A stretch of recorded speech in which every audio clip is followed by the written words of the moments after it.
नमो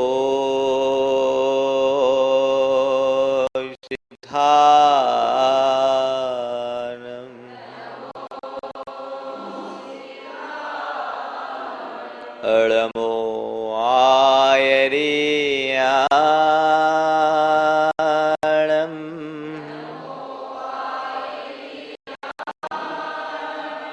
अळमो उवज्झायाणं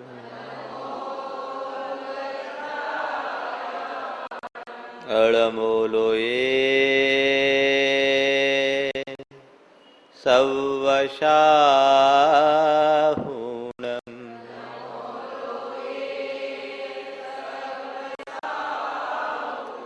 ऐसो पंचिणमोयारो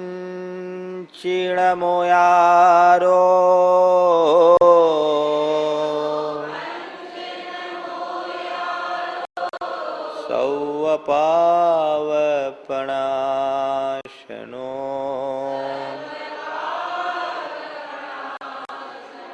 मंगलालं च सवेशिं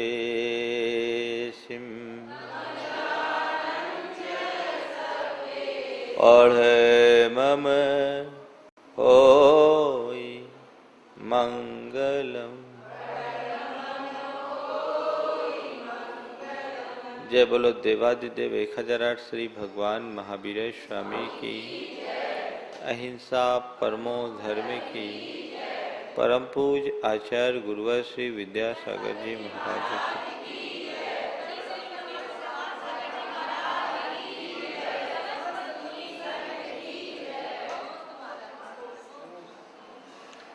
एक आदमी ने अपने घर के आंगन में बबूल का पेड़ लगाया। रात दिन वह उस पेड़ की सेवा में लगा रहता। सुबह से शाम तक उसी में रमा रहता। उसे खाद पानी देता, नौलता सींचता। उसकी इस प्रवृत्ति को देखकर एक दिन किसी ने उससे पूछा कि भाई मेरे, आखिर ऐसी क्या बात है जो तुम इस कटीले झाड़ी की सेवा में इतनी ज्यादा तत्पर हो गए? उसने कहा, तुम्हें क्या पता, थोड़े दिन रुको, ये पेड़ बड़ा होगा और इसमें मीठे मीठे फल आएंगे। तुम्हें क्या पता, थोड़े दिन रुको, ये पेड़ बड़ा होगा और इसमें मीठे मीठे फल आएंगे। युवक हंसा और उसने कहा कि भाई, बबूल के पेड़ में कभी मीठे फल लगे हैं क्या? ये एक बहुत बड़ी सच्चाई है। जैसे बबूल के पेड़ में मीठे फल नहीं लगते, वैसे ही खोटे आचरण से जीवन में सद्गुणों के पुष्प नहीं खुलते। जीवन की उन्नति और अवनति मनुष्य के आचरण से जुड़ी हुई है। ऐसा कहा जाता है कि हम जैसा बीज बोते हैं वैसा ही फल मिलता है। As you sow so shall you reap. आप जैसा बोओगे वैसा काटोगे, जैसा करोगे वैसा भरोगे। ये उक्ति हमारी संस्कृति में पुरातन काल से दोहराई जाती रही है। प्रत्येक प्राणी अपनी करनी का फल भोगता है। आज जो हम भोग रहे हैं वह भी हमारे अतीत के कृत्यों का प्रतिफल है, और भविष्य में जो भोगेंगे वो आज की करनी का फल होगा। ये चला आ रहा है। जैन तत्व चिंतकों ने इस विषय पर बहुत गंभीर चिंतन प्रस्तुत किया है, और वे कहते हैं कि प्रत्येक प्राणी के पास अलग अलग शक्तियां होती हैं। मनुष्य के पास 3 मौलिक शक्तियां हैं, मन की, वाणी की और शरीर की। मन से हम सोचते हैं, वाणी से हम बोलते हैं और शरीर से क्रिया करते हैं। हमारे सोचने, बोलने और क्रिया करने से हमारी आत्मा में एक विशेष प्रकार का वाइब्रेशन उत्पन्न होता है और उस वाइब्रेशन के कारण हम वातावरण से वैसे परमाणुओं को अपनी तरफ आकर्षित कर लेते हैं, अट्रैक्ट कर लेते हैं और वही परमाणु कर्म के संस्कार बनकर कालांतर में हमें अच्छा और बुरा फल प्रदान करते हैं। ये एक व्यवस्था है। हमारी जैसी प्रवृत्ति होती है वैसे कर्म के संस्कार आते हैं और जैसे कर्म के संस्कार आते हैं कालांतर में वही हमें फल मिलता है।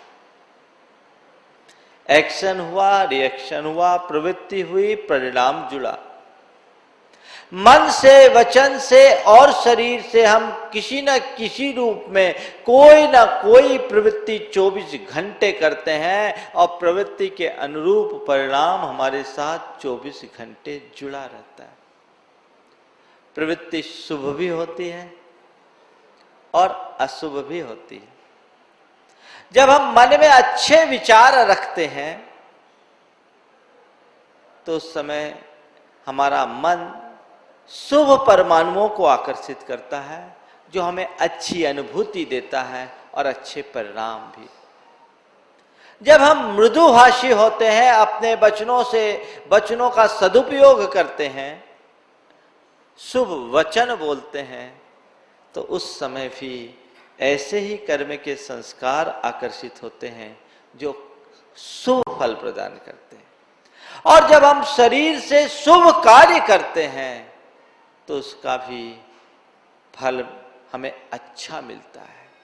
कुल मिलाकर के शुभ प्रवृत्तियां शुभ परिणाम देती है, तो इससे विपरीत अशुभ प्रवृत्तियों का नतीजा अशुभ होता है। ये एक व्यवस्था है, इंटरनल व्यवस्था है। इसे कोई प्रभावित नहीं कर सकता और न ये किसी से प्रभावित होती है। स्वचालित शाश्वत व्यवस्था, सार्वकालिक और सार्वभौमिक व्यवस्था है।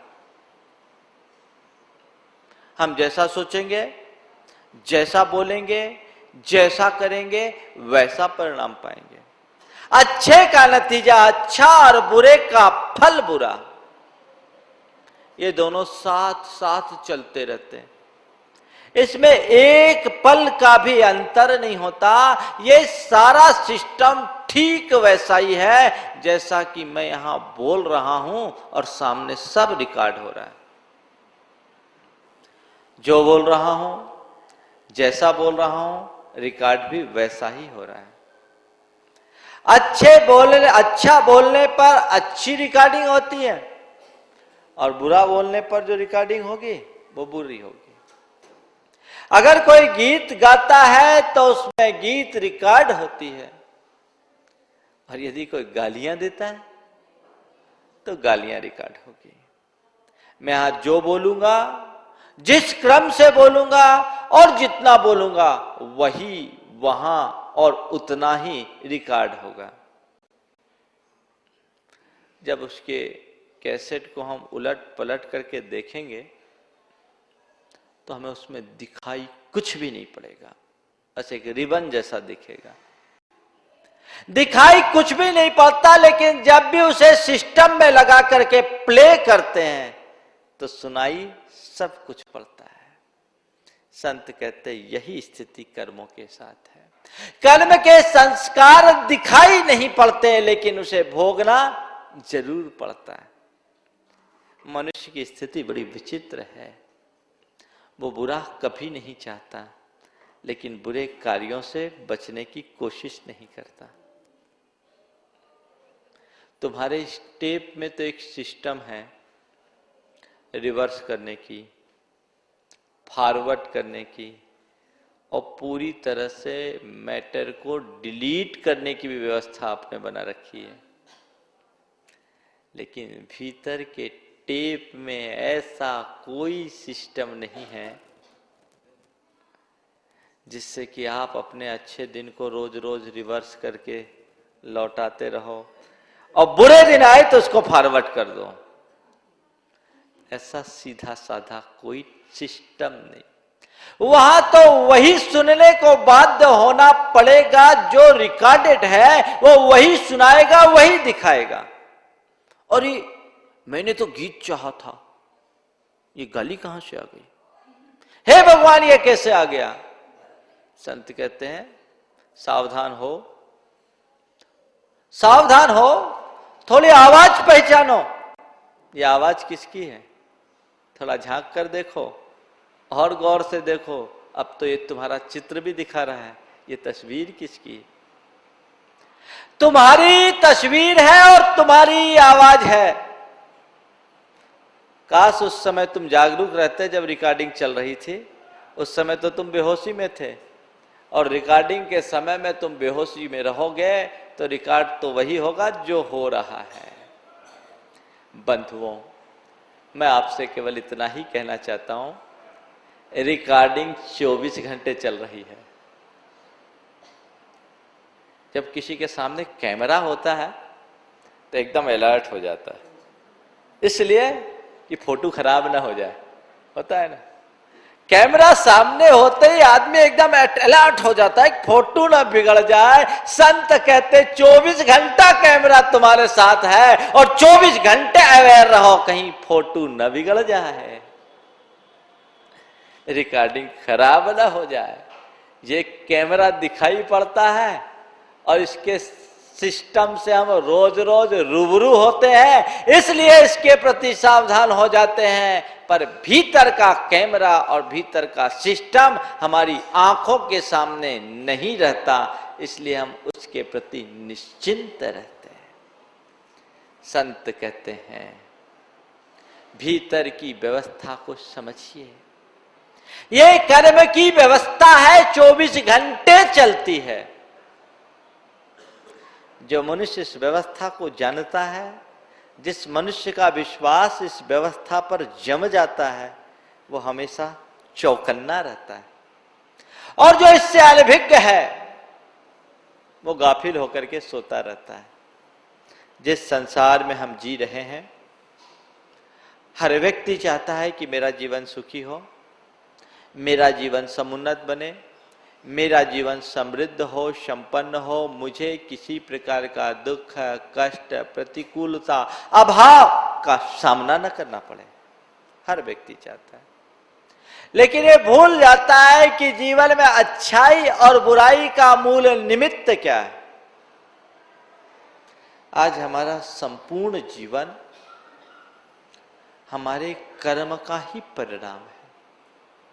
कर्म वह शक्ति है जो हमारे संपूर्ण जीवन को नियंत्रित और व्यवस्थित, या यूं कहें कि संपूर्ण दृश्य जीवन का निर्माण करने वाला यदि कोई करता है तो कर्म है।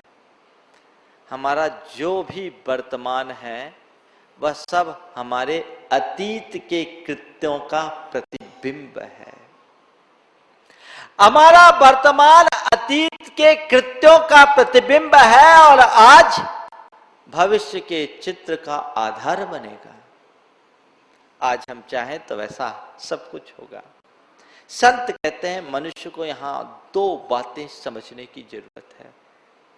पहले तो इस बात को अपने दिल दिमाग में बैठा दे कि हमारे जीवन के निर्माण का मूल घटक हमारे भीतर का कर्म है, और कर्म के प्रति हम जागरूक हो जाएं, न केवल हम पाप से बच सकते हैं, अपितु अतीत के पाप को साफ करने में भी समर्थ हो सकते हैं। कर्म के प्रति जागरूक व्यक्ति, पाप के प्रति जागरूक व्यक्ति 2 बातें एक साथ घटित करता है। भविष्य के पाप से बचने में समर्थ होता है और अतीत के पाप को साफ करने की सामर्थ्य भी जुटा लेता है। धर्मात्मा व्यक्ति के जीवन के एक विशिष्ट गुणों में एक गुण है पाप भीति। वस्तुतः पाप भीति वह गुण है जिसके बल पर धार्मिकता प्रकट होती है। संत कहते हैं पाप भीति के अभाव में धार्मिकता का आविर्भाव ही नहीं हो सकता। धार्मिकता के अभाव के लिए, धार्मिकता के भाव को प्रकट करना चाहते हो तो पाप से भय रखना निहायत जरूरी है। समझो इस व्यवस्था को, थोड़ी अपनी दृष्टि को इस संसार में दौड़ा करके देखने की कोशिश करो। हम एक मनुष्य हैं, हमें अच्छा शरीर मिला, अच्छी बुद्धि मिली, अच्छा पारिवारिक बैकग्राउंड मिला, एक अच्छा परिवेश मिला, अच्छा वातावरण मिला, धन संपन्नता मिली, अच्छा परिवार, सब कुछ अच्छा मिल गया, सब प्रकार की अनुकूलताएं। और बहुत से ऐसे मनुष्य भी तुम्हें संसार में मिलेंगे, सड़क पर चलते हुए मिल जाएंगे, जो भिक्षाचरी से अपना जीवन बिताने को मजबूर हैं, जिनको रहने के लिए घर नहीं, पहनने के लिए कपड़ा नहीं, खाने के लिए अनाज नहीं, भूख के कारण जिसकी पेट और पीठ मिलकर एक हो गई, उसके ऊपर शरीर विकलांग है, विकृतांग है, हाथ पांव कटे हुए हैं और उस पर से गलित कुष्ठ है, तन पर बैठी हुई मक्खी को भगाने में भी वो व्यक्ति असमर्थ है, वो भी एक मनुष्य है और आप भी एक मनुष्य हैं। एक मनुष्य जिसके पास किसी भी चीज का अभाव नहीं, और एक मनुष्य वो जिसके पास कुछ का भी सद्भाव नहीं। दोनों मनुष्य हैं, एक अभाव के चरम की पीड़ा भोग रहा है और एक सद्भाव के शिखर में जी रहा है। आखिर इसका कारक कौन है? विचार करो कि कल कहीं मैं उस जैसा मनुष्य होता तो मेरा क्या होता। सड़क चलते किसी अंधे को देख करके सोचो कि काश मैं कितना भाग्यवान हूं कि मेरे दोनों आंखें हैं, काश मेरी आंखें नहीं होती तो मेरा क्या होता। अंधों को देखने के बाद ही आंख की कीमत का एहसास होता है। हम अपनी आंखों का 24 घंटे उपयोग करते हैं लेकिन उसका मूल्य नहीं जानते। समझो उस अंधे व्यक्ति से जिसकी जीते जी आंख की रोशनी उसके सामने से गई है, उसकी पीड़ा। विचार करो, अपने आप को भाग्यशाली मानो कि मैं कितना भाग्यशाली हूं कि मेरे पास आंखें हैं। काश मेरी आंखें नहीं होती तो मेरी जिंदगी का क्या होता। आज मैं अपनी दिल की बात को चाहे जिससे सुना देता हूं, कह लेता हूं, शेयर कर लेता हूं, लेकिन काश मेरी वाणी छीन गई होती तो मेरा क्या होता। आज अपना सारा काम अपने हाथों से संपादित कर देते। काश किसी लूल्हे व्यक्ति की तरह मेरे हाथ नहीं होते तो मेरा क्या होता। आज जहां चाहूं अपने पैरों से चल करके दौड़ पड़ता हूं। काश किसी विकलांग की तरह मेरे पैर न होते तो मेरा क्या होता। आज मेरे पास सब कुछ है लेकिन उन जैसी स्थिति यदि मेरी होती तो मेरा क्या होता। संत कहते बस मनुष्य को केवल इतनी ही बात समझने की आवश्यकता है। इतनी बात वो समझ ले तो सब उसको समझ में आ जाएगा। कुरल काव्य में लिखा है कि तुम उन कहारों को देखो जो किसी डोली को उठाए हैं। तुम उन कहारों को देखो जो किसी डोली को उठाए हैं और उन्हें देखो जो उस पर सवार है, और समझ लो धर्म की महिमा क्या है। एक कहार बनकर डोली को उठा रहा है और एक सवार बनकर डोली में उठाया जा रहा है। एक कहार है, एक सवार है, दोनों में कितना अंतर है। संत कहते हैं अपनी अपने कर्म का फल भोगे संसार। अपने अपने कर्म का फल भोगे संसार। और इक खस तट्टी सींचता इक ले रहा बहार। गर्मी के समय में खस के टट्टियां लगा दी जाती है और भाई साहब बैठ करके ठंडी हवा का आनंद लेते हैं, लेकिन एक आदमी है जिसको उस खस की टट्टी को ठंडी करने की ड्यूटी के लिए नियुक्त किया जाता है, उसे गर्मी में सींचना पड़ता है। यही तो संसार का खेल है, एक खस टट्टी सींचता एक ले रहा बिहार। इसको निर्मित करने वाला कोई दूसरा नहीं है, इसके जवाबदेह हम हैं। ये सब हमारे अपने कृत्यों का फल है। इसलिए अपने आप को सौभाग्यशाली मानिए कि बेशक हमने अतीत में कोई अच्छा कार्य किया, नतीजा हमें सुपरिणाम मिला, लेकिन ध्यान रखना, यदि हमने अच्छे का फल अच्छा पाया है तो बुरे का फल भी बुरा ही मिलेगा, बुरे का फल भी बुरा ही मिलेगा। इसलिए भविष्य में बुरे के फल से बचना चाहते हो तो बुरे कार्य से बचो, और अच्छा फल पाना चाहते हो तो अच्छे कार्य में जुटो। सारे उपदेश का सार यही है। जो मनुष्य जीवन की सच्चाई को समझ लेता है, उसके जीने का ढंग बदल जाता है। लेकिन हम लोग हैं जो अक्सर इसे अनदेखा करते हैं। हर व्यक्ति की एक विचित्र प्रकार की प्रवृत्ति बनी हुई है। वो पुण्य का फल तो चाहता है, पर पुण्य का काम करना नहीं चाहता। पुण्य का फल तो चाहता है, पर पुण्य का काम करना नहीं चाहता। पाप का फल नहीं चाहता, लेकिन पाप के काम करने से नहीं चूकता।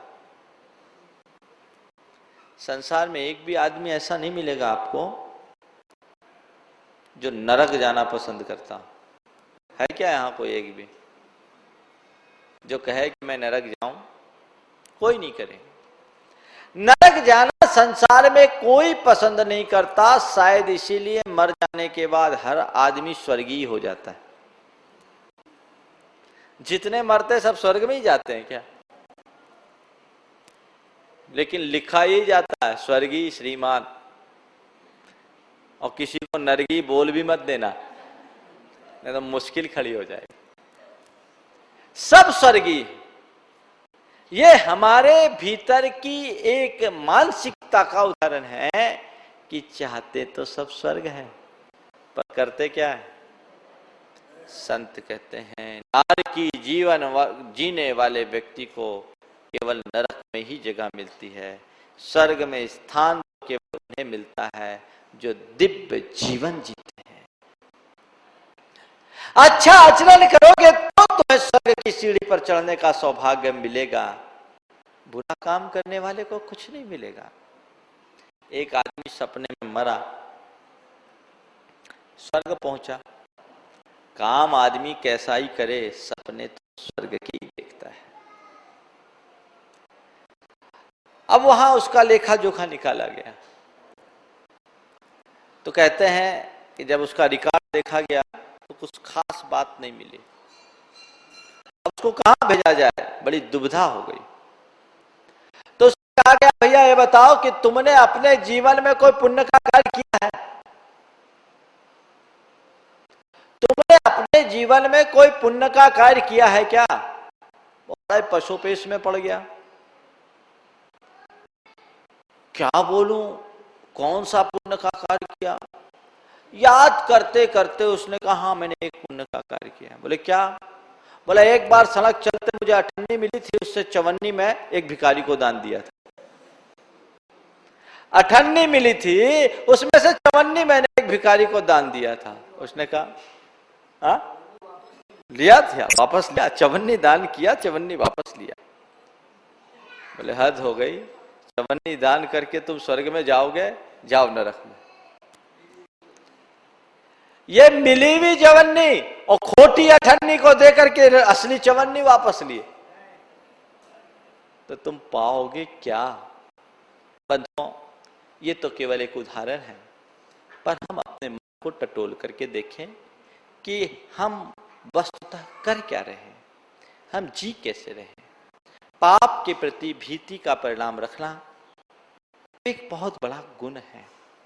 यदि मनुष्य के मन में ये भाव जग जाए तो फिर उसे कुछ कहने की जरूरत नहीं पड़ेगी। जहां भय होता है वहां सावधानी हो जाती है, और जहां भय नहीं होता वहां व्यक्ति अजागरूक हो जाता है। जैसे लोक में किसी भी व्यक्ति को अगर अपराध करने के लिए कहा जाए तो सामान्य व्यक्ति अपराध करने के लिए उत्साहित नहीं होता। क्यों नहीं होता?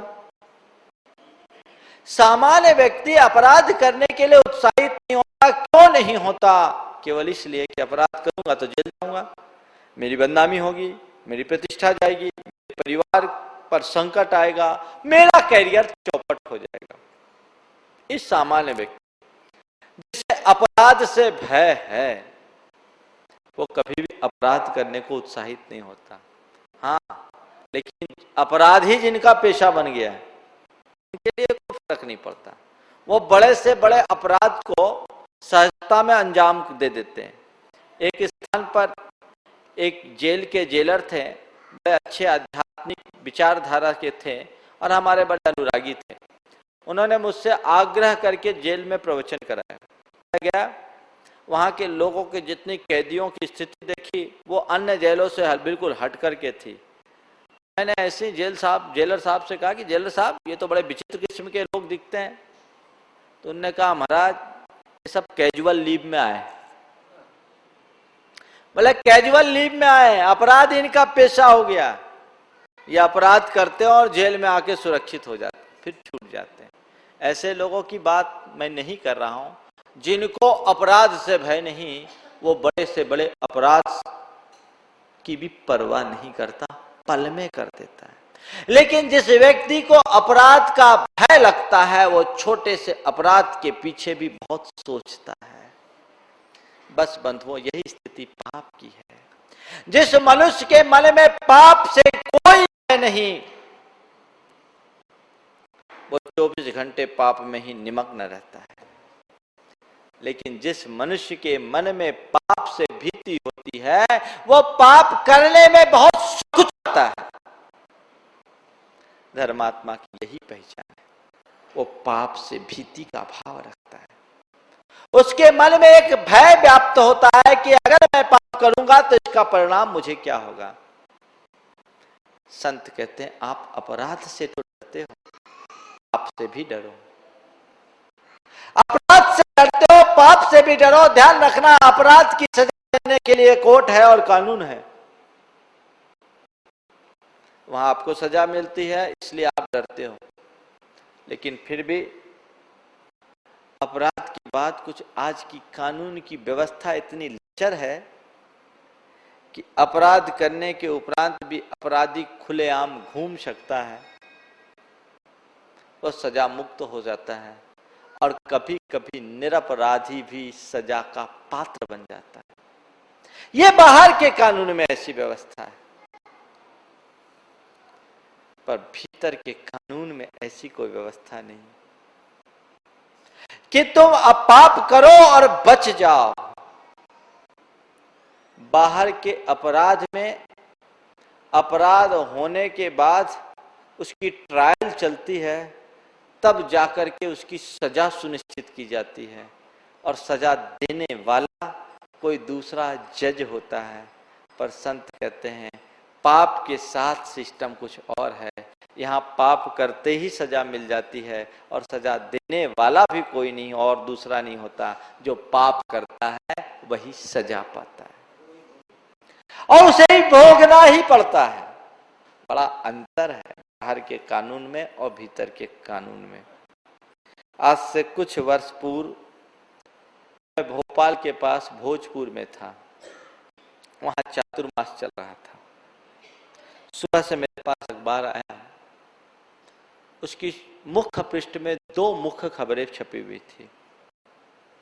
पहली खबर थी, अदालत परिसर में खूनी खेल खेलने वाले सभी अभियुक्त बाइज्जत बरी। अदालत परिसर में खूनी खेल खेलने वाले सभी अभियुक्त बाइज्जत बरी। और दूसरी खबर थी, एक महिला की हत्या के आरोप में 51 को उम्र कैद। उस दिन उसमें संपादकीय छपा था, आह और वाह। पहला समाचार जो था वो केवल दो गैंगस्टर आपस में भोपाल की अदालत में ही लड़े थे, लेकिन साक्ष्य के अभाव में सब बरी हो गए। कोई कौन देगा, कोई गवाह नहीं, बच गए। लेकिन जो दूसरा केस था वो एक गर्भवती महिला के साथ 51 लोगों ने सामूहिक बलात्कार करके उसकी निर्मम हत्या कर दी थी। मैं समाचार पढ़ ही रहा था कि दूसरा फैसला देने वाली डिस्ट्रिक्ट जज विमला जैन मेरे पास आई। मैंने पूछा कि मैडम ये क्या हो गया? उन्होंने कहा महाराज मैं क्या बताऊं, कल ही शाम को मैंने फैसला दिया और फैसला लिखने के बाद मैं सीधे छुट्टी लेकर आज आपके पास आ गई हूं। अब 4 रोज यहीं रहूंगी, चौका लगाऊंगी, कुछ मन को शांत करूंगी। उसने कहा कि महाराज जिस क्रूरता के साथ इन लोगों ने घटना को अंजाम दिया, यदि उनको फांसी भी देते तो सजा कम थी। ये तो मैं जैन संस्कार से भरी थी, इसलिए साची फांसी की जगह उम्र कैद। और महाराज श्री मैं इस फैसले को लिखने के पहले 15 दिन बहुत टेंशन में रही कि कैसे फैसला करूं। मेरे ऊपर तरह तरह का दबाव और प्रलोभन भी आया, लेकिन मैं अपने कर्तव्य से विचलित नहीं हुई और मैंने ये फैसला लिखा। बंधुओं, एक न्यायनिष्ठ अधिकारी से केवल यही अपेक्षा की जा सकती, पर यह तो बाहर की व्यवस्था है। कहते हैं इसीलिए कानून अंधा होता है। संत कहते हैं तुम्हारा कानून अंधा हो सकता है, पर कुदरत का कानून कभी अंधा नहीं होता। वहां तो जो करोगे वो भरोगे। ना भुगतम चीयते कर्म, बिना भोगे कर्म नष्ट नहीं होते। इसलिए खोटे कर्म और खोटी प्रवृत्ति से अपने आप को बचाने का प्रयास करो। ये तो संभव है कि कर्म के फल मिलने में कुछ आगा पीछा हो जाए, लेकिन भोगना तो पड़ेगा ही। इस सिद्धांत पर विश्वास रख करके चलने वाला मनुष्य कभी कुकर्म में प्रवृत्त नहीं होता। इसलिए हम न केवल अपराध से बचें, पाप से भी बचें। पाप का प्रकट रूप अपराध होता है, पाप तो मन में पलता है। हम उसको देखने की कोशिश करें, जो केवल धर्म के माध्यम से ही नियंत्रित हो सकता है। धर्म हमें केवल यही पाठ पढ़ाता है कि हम इससे अपने आप को बचाएं। 3 प्रकार के लोग हैं। पहले लोग हैं जो बेखौफ होकर के पाप करते हैं। दूसरे लोग हैं जो पाप करके घबराते हैं। और तीसरे लोग हैं जो पाप मात्र से घबराते हैं। जो बेखौफ होकर के पाप करते हैं उनके जीवन का कभी सुधार नहीं हो सकता। 7 दिन लगे हुए हैं हिंसा और क्रूरता में। आप कसाईयों को देखिए, पाप कर्म उनका पेशा हो गया। वो जानवरों के गर्दन में छुरी उस तरह से चला देते जैसे कोई साग भाजी हो। उनकी खाल वैसे उड़ाल देते हैं जैसे कि केले के छिलके उखाड़े जा रहे हैं। और वो भी कोई बहुत बड़े लाभ के लिए नहीं। जो वहां रहने वाले होते सब ठेके पे काम करते हैं, 25-50 रुपया उनको मिलता, उतने के लिए ही इतना बड़ा पाप कर बैठते हैं। उनको पाप से कोई डर नहीं। घोर कुकृत्य करने वाले लोग। दूसरे लोग वो हैं जो पाप करते हैं, करते समय तो कुछ नहीं सोचते हैं, बाद में घबराते हैं, अरे भैया मैंने गड़बड़ कर दिया, अब मेरी पोल ना खुल जाए, किसी को पता न लग जाए, मीडिया वाले को इसकी भनक न लग जाए और मालूम ना हो जाए, केस मुकदमा ना हो जाए। अब क्या? करने से पहले सोचते तो बात थी, अब करने के बाद सोचोगे तो क्या होगा? संत कहते हैं कि सोच करे सो सूर है, कर सोचे सो धूर। सोच करे सो सूर है और कर सोचे सो धूर। करने से पहले सोचो, सोच समझ करके करो तो कभी कोई परिणाम आएगा ही नहीं। लेकिन कर चुकने के बाद यदि सोचोगे तो अब क्या हो गया? अब तो जब गलत कर दिए हो तो उसके अंजाम को भुगतने के लिए तो तैयार होना ही पड़ेगा। ऐसे डरने से कुछ नहीं होगा। हाँ, अगर सुधार चाहते हो, अज्ञानता में पाप कर दिए और पाप करने के बाद तुम्हारे मन में पश्चाताप है, तो बड़े से बड़ा पाप भी साफ हो सकता है। अभी थोड़ी देर बाद मैं इस प्रक्रिया पर भी आपसे चर्चा करूंगा कि अगर तुम्हारे अंदर पश्चाताप है तो पाप से साफ किया जा सकता है। पाप से करके घबराने से कुछ नहीं होगा, पाप करने से घबराओ। सबसे उत्तम पुरुष की पहचान तो ये है, जो पाप करने से घबराता है। अरे पाप का नाम आते ही जिसके रोम रोम में सिहरन सी उत्पन्न हो जाए, जिसका अंतर मन डोल उठे, जिसका चित्त कांप उठे, वो सच्चा धर्मात्मा। उसके जीवन में कभी पाप हो ही नहीं सकता। पाप करने से डरो, पाप करके डरने से क्या होगा? पाप करने से डरो। सही महान पुरुष वो होते हैं जो पाप से इतना ज्यादा डरते हैं कि जीवन में बड़ा से बड़ी, विकट से विकट परिस्थितियों के निर्मित हो जाने के बाद भी वे कभी पाप नहीं करते। इसलिए पाप भीति के गुण को अपनाएं। आचार्य श्री ने लिखा कि पाप से भीति बिना प्रभु से प्रीति नहीं होती। पाप से भीति बिना प्रभु से प्रीति नहीं होती, और प्रभु से प्रीति बिना स्वयं की प्रतीति नहीं होती। पाप से भीति, प्रभु से प्रीति, तब स्वयं की प्रतीति। ये मार्ग है। इसलिए इनिशियल स्टेज में पाप से भीति रखिए। बंधुओं, अभी मैं आपसे कह रहा था कि पाप से भीति रखने से हमारा भावी पाप, हम भावी पाप से बच जाते हैं, बचा जा सकता है। संत कहते पहली कोशिश करो कि कोई पाप पूर्ण क्रिया ही ना हो सके, और कुछ पाप तुम्हें करना भी पड़े ना, तो ऐसे करो जैसे करना पड़ रहा है, कर नहीं रहा। जैसे कोई आदमी किसी के आगे डंडा लेके खड़ा हो जाए और कहे कि ऐसा काम करो, नहीं तो अभी तुम्हें 4 डंडे पड़ेंगे, मजबूर होकर के कोई कर बैठे। बस ऐसे ही जब कोई पापात्मक कार्य करने का प्रसंग आए तो ऐसे करो जैसे जबरदस्ती कर रहे हैं, करना पड़ रहा है। उससे क्या होगा? उससे जो बंधने वाला पाप होगा ना, बड़ा हल्का होगा। हमारे आचार्य उमा स्वामी ने एक बहुत अच्छा सूत्र दिया, तीव्र मंद ज्ञाता ज्ञात भावाधिकरण वीर विशेषेभ्य तद विशेष है। हम जब कोई अच्छा बुरा कार्य करते हैं, उस कार्य में हमारे भावों की जितनी तीव्रता मंदता होती है, हम जितनी उत्सुकता और उमंग से उस कार्य को करते हैं, उसका फलाफल उतनी अनुरूप होता है। आप कोई भी अच्छा और बुरा कार्य जितने उत्साह से करेंगे, उसका परिणाम उतना अच्छा, उतना प्रभावी होगा, और जितने मंद उत्साह से करेंगे उतना हल्का होगा। तो क्या फार्मूला निकला? कोई भी अच्छा कार्य करना हो, पूरे प्राणों से जुट जाओ, और बुरा कार्य करना हो, अनमने भाव से करो। इससे क्या होगा?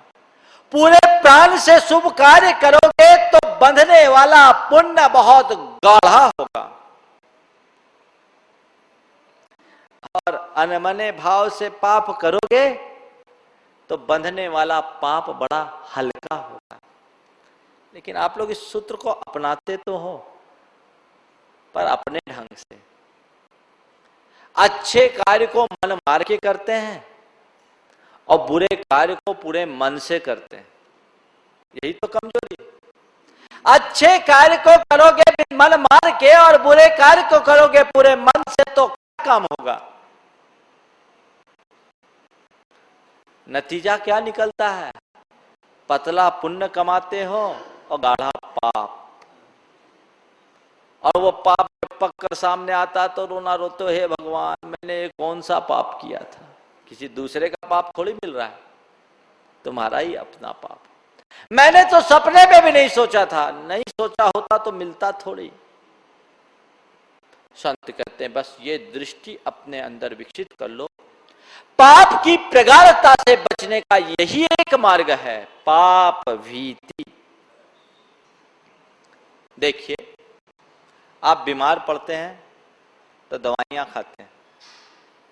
बहुत से ऐसे लोग भी इस सभा में होंगे जिनकी पहली खुराक दवाई से चलती होगी, बिना दवाई के जिनका काम नहीं चलता है। आप दवाई भी खाते हैं और मिठाई भी खाते हैं। मैं आपसे पूछता हूं, दवाई किस मानसिकता से खाते हैं? जैसे मिठाई खाते हैं वैसे ही क्या? जितनी रुचि से मिठाई खाते हो उतनी रुचि से दवाई खाते हो क्या? नहीं महाराज, मिठाई तो हम चाव से खाते हैं और दवाई बचाव के लिए खाते हैं। एक में चाव है, एक में बचाव है। नहीं खाएंगे तो मर जाएंगे, इसलिए खाते नहीं है महाराज, खाना पड़ता है। बस मैं आपको एक सूत्र दे देता हूं, शुभ कार्य को मिठाई की तरह चाव से करो और अशुभ कार्य को दवाई की तरह बचाव के लिए करो, बच जाओ तो आपका सारा काम आगे बढ़ेगा। पाप की प्रगाढ़ता को रोकने का यही एक मार्ग है। जो आपका पाप है वो हल्का होगा और इसका एक दूसरा लाभ भी आपके साथ जुड़ेगा। आपके मन में पाप से भीति होगी तो आप पापात्मक प्रवृत्तियों से बचेंगे। पापात्मक प्रवृत्तियों के बचने से आपके नेगेटिव इमोशंस कंट्रोल होंगे, नियंत्रित होंगे और उनको नियंत्रित करने के साथ साथ आप शुभ कार्य में जुटेंगे। इधर से बचना है तो इधर जुटो, नेगेटिव से बचना है तो पॉजिटिव में लगो, पाप से बचना है तो पुण्य में लगो। और अगर आप पुण्य के कार्य में लगते हैं, न केवल आप पाप से बचते हैं अपितु पुराने पाप को साफ करने की सामर्थ्य भी पा जाते हैं।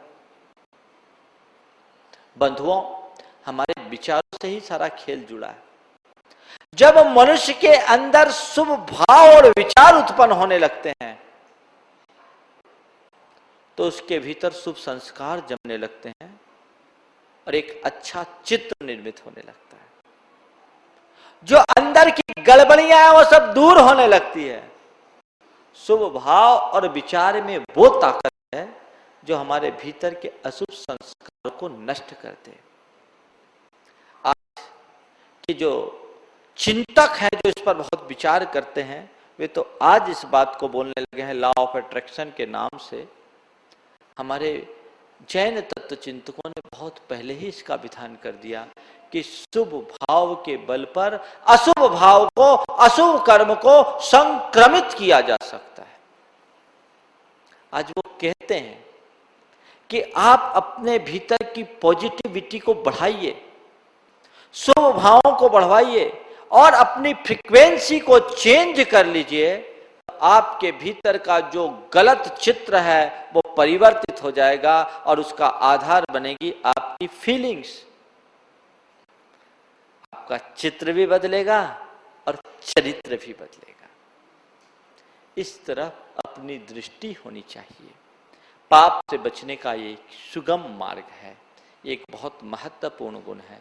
इसलिए आप हमेशा इस बात का ध्यान रखें कि मेरे जीवन में अनिष्ट उत्पन्न करने वाले कारण सामने ना आए। कुछ लोग ये प्रश्न करते हैं कि महाराज श्री आप लोगों की पाप पुण्य की बातें अपने पल्ले नहीं पड़ती। अक्सर ये प्रश्न आता है, कल भी इस आशय का प्रश्न मेरे पास आया था। हम देखते एक आदमी पाप कर रहा है और आनंद में जी रहा है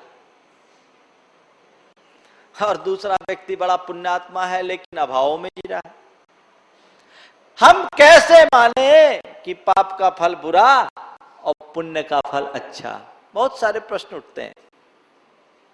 बंधुओं, ये सच है कि स्थूल दृष्टि से देखने में ऐसा दिखता है कि पाप करने वाला व्यक्ति भी पनप रहा है अब पुण्य करके भी व्यक्ति जीवन जीने के लिए तरस रहा है, एक पलप रहा है, एक तरस रहा है। लेकिन यदि गहराई में आप जाओगे तो आप इसी निष्कर्ष पर पहुंचोगे कि पाप करने वाला कभी प्रसन्न नहीं रह सकता और पुण्य करने वाला कभी दुखी नहीं हो सकता। कैसे?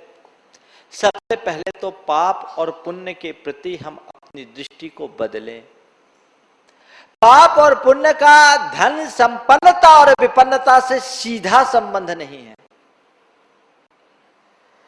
ऐसी धारणा मत बनाना जिसके पास जितना पैसा वो उतना पुण्यात्मा और जो जितना धनहीन वो उतना पापी। यदि ऐसा बनाओगे तो बड़ा गड़बड़ हो जाएगा। क्या गड़बड़ होगा? सबसे ज्यादा तो उसके शिकार हम लोग होंगे, क्योंकि दुनिया में यदि सबसे ज्यादा धनाभाव अगर कहो तो हमारे पास है। एक छिदाम भी नहीं है, कुछ भी नहीं है, केवल देह मात्र है। एक पैसा है जैन मुनि के पास, एक कौड़ी भी नहीं, हाथ में केवल पिछी और कमंडल है, इसके अलावा कुछ भी नहीं है।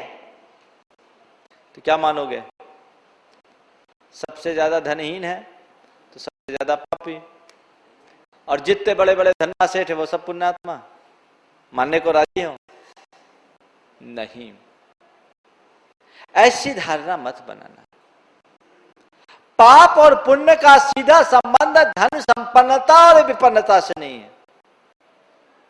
मेरे पास धन नहीं है इसलिए मैं पापी हूं, ऐसा मत समझना, और किसी के पास बहुत धन है इसलिए वो पुण्यात्मा, ऐसा मत समझना। ये तो एक संयोग है। संयोग का जो जैसा उपयोग करे, पुण्य से संयोग मिलते हैं, और संयोग अनुकूल पाकर कोई दुकान खोल करके बैठ जाए, धंधा करने में लग जाए तो नोट छाप सकता है, और साधना करे तो कर्म काट सकता है। अंतर आ गया। पुण्य और पाप का सीधा संबंध यदि आप देखें तो मनुष्य के मन की संतुष्टि और असंतुष्टि से है। पुण्य मनुष्य को संतुष्टि देता है, प्रसन्नता देता है, और पाप मनुष्य को असंतुष्टि देता है, कष्ट देता है, दुख देता है।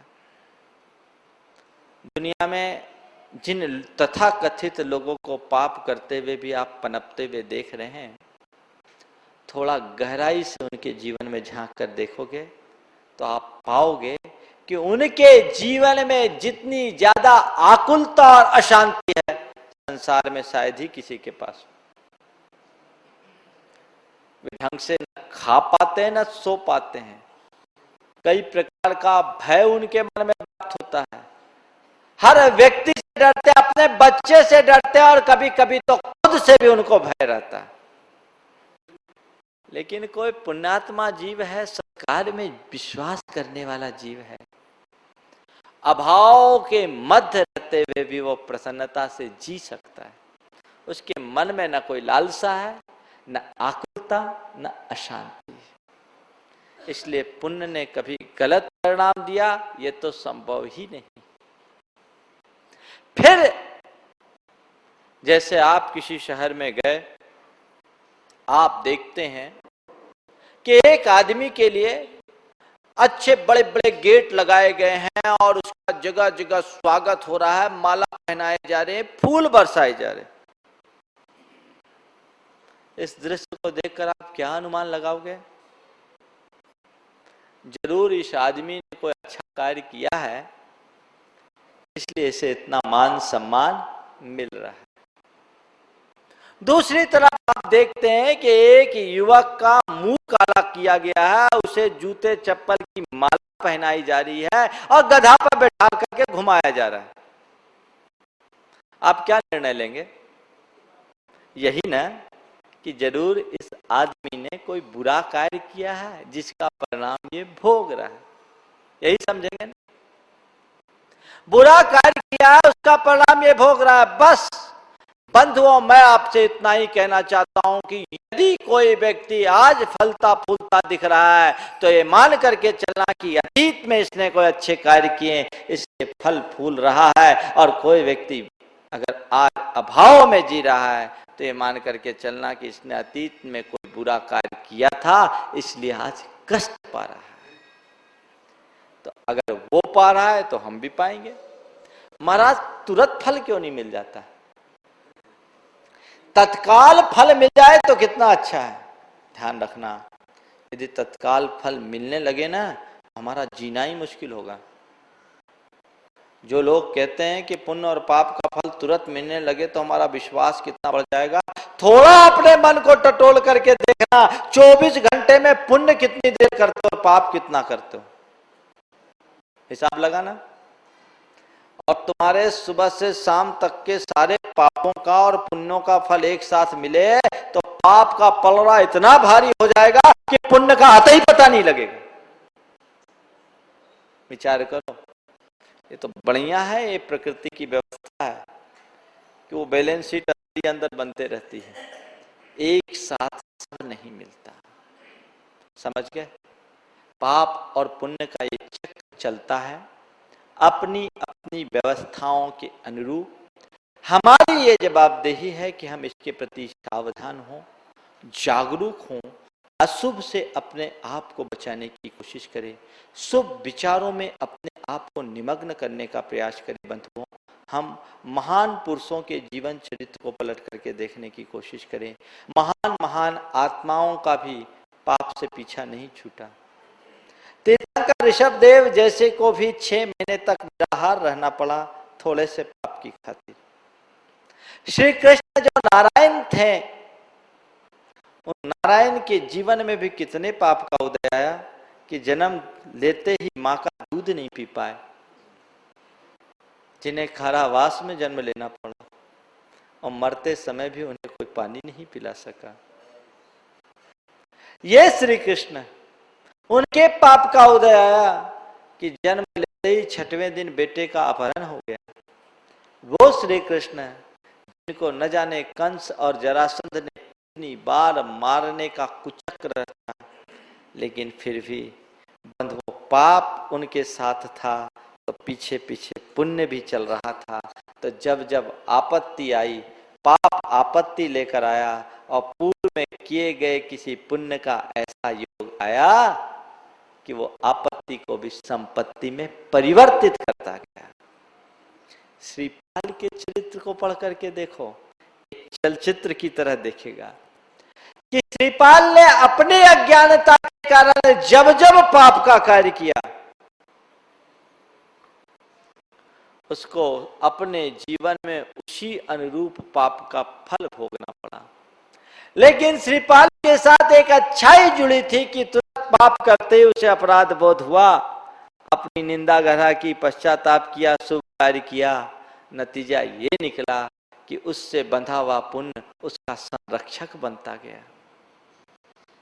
पाप के कारण यदि उसका जहाज टूटा तो पूर्वकृत पुण्य के कारण उसे पटिया का सहारा मिल गया। मुनियों के लिए दुर्वचन कहे तो निरपराध होने के बाद भी वो भांड बन गया। पाप के कारण उसे घर से निकलना पड़ा तो पुण्य के कारण राज्य का वैभव आ गया। पाप के कारण वो कोढ़ी शरीर पाया तो पुण्य के कारण ऐसी मैना सुंदरी जैसी पतिव्रता स्त्री पाई जिसने अपनी सेवा से कोढ़ी शरीर को भी कंचन वर्णी बना दी। सारा जगत पुण्य पाप का खेल है। इस सच्चाई को समझें। आप इस भ्रम में मत रहे कि मेरे जीवन में जो कुछ भी उपलब्धियां हैं वो मेरी कुशलता के कारण है। इसमें तुम्हारी कुशलता नहीं है, कर्मों की कृपा है, उसके साथ तुम्हारी कुशलता जुड़ी है। नहीं अच्छे अच्छों की कुशलता कहाँ चले जाती पता नहीं चलती। एक झोंके में करोड़पति को रोडपति बनने में देर नहीं लगती। आप तो रोज देखते हो, आज की तो ये और ज्यादा इजी हो गया। पल में गुमनाम व्यक्ति भी एकदम स्टार बन जाता है और एक क्षण में बड़े बड़े स्टार गुमनामी के शिकार हो जाते हैं। रोज आप देखते हैं और रोज आप सुनते हैं। कब कौन ख्यात नाम हो जाए और कब कौन गुमनाम हो जाए, इस पर्दे पर कभी कोई आता है और कभी कोई चला जाता है। पुण्य की प्रकृति जोर मारती है तो छुपा हुआ व्यक्ति भी शिखर पर चला जाता है, और पाप की प्रकृति का प्रकोप आता है तो शिखर पर बैठे हुए व्यक्ति को भी जमीन पर आना पड़ता है। जिसकी जय जयकार होती है उसकी हाहाकार होने लगती है, और जिसकी कल तक हाहाकार हो रही थी उसी की जय जयकार हो जाती है। खेल है। रोज आप समाचार पढ़ते देखते सुनते हो। फिर यही मनुष्य यदि थोड़ा जागरूक हो जाए, सावधान हो जाए, तो उसका जीवन निहाल हो जाए। उसे फिर ज्यादा उपदेश देने की जरूरत नहीं पड़े। लेकिन क्या करे, मनुष्य जान कर भी अनजान बना हुआ है। जानता नहीं है ऐसी बात नहीं है, सब जानते हैं और सब समझदार है, यही तो मुश्किल है। अनजान को समझाना बड़ा सरल है, जानकार को समझाना बड़ा जटिल हो जाता है। वो जान बूझकर अन्न बने हैं आखन बांधी पाटी, जिया जग धोखे की टाटी। जानकर अनजान बने, कहते हैं ना कि सोए को जगाना बहुत सरल है, जगे को जगाना बहुत कठिन है। जानते हैं पर मानते नहीं। संत कहते हैं केवल जानने से काम नहीं चलेगा, मानने से काम चलेगा। मानो, इस सच्चाई को स्वीकारो और अपने जीवन में इसे स्थापित करने की कोशिश करो, तब तुम्हारा जीवन भीतर से अनुशासित होगा, नियंत्रित होगा। भरत चक्रवर्ती जो 6 खंड का अधिपति था, मालूम है उसे जगाने के लिए सुबह सुबह घंटे का नाद किया जाता था। ब्रह्म मुहूर्त में जोर जोर से घंटे का नाद किया जाता था, और साथ में ये कहा जाता था, वर्धते भयम वर्धते भयम वर्धते भयम। भय बढ़ता है, भय बढ़ता है, भय बढ़ता है। चक्रवर्ती को किस बात का भय? और किसी चीज का भय भले ना हो, पर मौत का भय तो सबको है। और यही संबोधन उस बिल्कुल सावधान कर दिया करता था। बंधुओं, मैं तो आपसे इतना ही कहना चाहता हूं कि रात जब बिस्तर पर जाओ तो परमात्मा को याद करो, नमोकार मंत्र का स्मरण करो और परमात्मा को धन्यवाद दो कि हे, आज तुम्हारी कृपा से मैंने आज का दिन अच्छे तरीके से बिता लिया।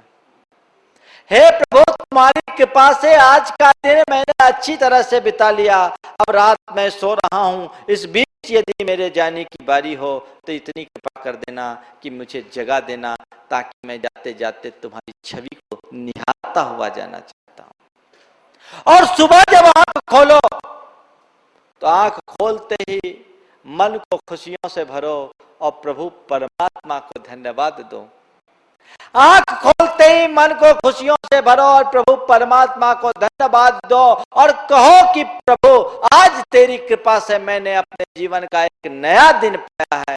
हे प्रभु, मुझे इतनी शक्ति और इतनी सामर्थ्य देना कि आज के दिन को मैं सार्थक बना सकूं, पाप और अनाचार से बचा सकूं। बस जो मनुष्य इस एहसास के साथ आंख खोले, इस भाव के साथ सोने पर जाए, उस व्यक्ति के जीवन में कभी अनर्थ घटित नहीं हो सकता। इसी एहसास और भावना के साथ आप अपना जीना शुरू कीजिए। लोग उठते हैं और आंखें मलते रहते हैं, रोते रोते उठने वाले रोते रोते ही जिंदगी बिताने को मजबूर हो जाते हैं। अरे, नया दिन देखने को मिला है तो खुशियों से रो, परमात्मा को धन्यवाद दो और उससे प्रार्थना करो कि वो तुम्हें अगर दिन दिया है तो ऊर्जा भी दे, जिससे कि तुम्हारा जीवन सार्थक बन सके। तब कहीं जाकर हमारा जीवन कुछ सार्थक अर्जित कर सकेगा और हम अपने जीवन में कुछ उपलब्धि अर्जित कर सकेंगे। इसलिए बंधुओं, पाप से भय की जो बात आज मैंने आप सबसे की, जो एक धर्मात्मा की विशेष पहचान है, इसे आत्मसात करने की कोशिश कीजिए और अपने जीवन को उसी अनुरूप डालने का प्रयत्न कीजिए। कहीं ऐसा ना हो कि हम अपने पाप का रोना तो रोते रहें लेकिन अपने पाप से पीछा न छुड़ा सकें। तो ये हमारे जीवन की एक बहुत बड़ी विडंबना ही होगी। संत कहते हैं पाप का रोना रोने में सार नहीं है, पाप से पीछा छुड़ाने में ही सार है। पीछा आप छुड़ा सकते हैं बशर्ते आपके भीतर बोध जगे, भावना जगे और आप पुरुषार्थ की दिशा में आगे बढ़ें। इसी शुभ भावना के साथ समय आप सबका पूर्ण हो गया। मैं अपनी वाणी को विराम दे रहा हूँ। ये परम पूज आचार्य गुरु श्री विद्यासागर जी।